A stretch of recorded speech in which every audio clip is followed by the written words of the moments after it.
जो सरकार ने डिसीजन लिया है कि हम 100 करोड़ लोन अल्पसंख्यक बेरोजगारों में बांटेंगे, लेकिन वो काम सही ढंग से नहीं हो रहा है। न वितरण सही ढंग से हो रहा है, न वसूली सही ढंग से हो रहा है। जब तक के डिपार्टमेंट के लोग और माइनॉरिटी मतलब उसमें जो लगे हुए लोग हैं सही दिशा में काम नहीं करेंगे, सही सिमत में काम नहीं करेंगे, तब तक अक़लियतों का भला होने वाला नहीं है।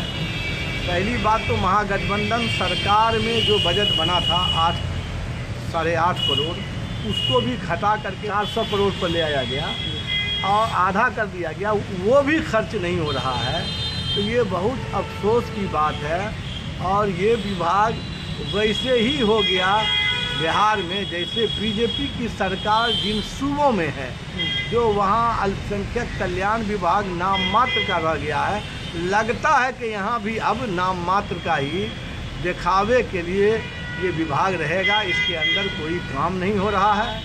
और जो सरकार का डिसीजन हुआ कि हर ज़िला में अल्पसंख्यक स्कूल बनाया जाएगा, वो भी अब तक एक भी ज़िला में शुरू नहीं किया गया है। तो ये सिर्फ अखबारी बयान देने के लिए लगता है कि डिसीजन हुआ था।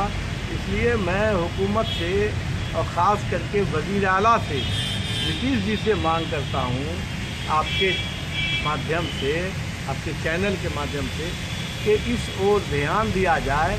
और बिहार का अल्पसंख्यक बहुत पिछड़ा है, तरक्की में बहुत पिछड़ गया है, बहुत पसमानदा हो गया है। और इस तरीके से आप देख लीजिए कि उर्दू एकेडमी में सेक्रेटरी चले गए हैं, अभी तक बाज़ाब्ता सेक्रेटरी नहीं बना है। अब तक माइनॉरिटी कमीशन का कोई चेयरमैन नहीं बना, 1.5 साल से वो ओहदा खाली पड़ा हुआ है।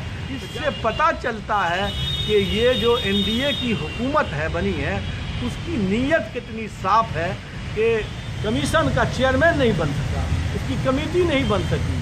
हम समझते हैं कि अगर मुख्यमंत्री की दिलचस्पी होगी तभी ये विभाग आगे बढ़ेगा और अक़लियतों का कुछ भला होगा।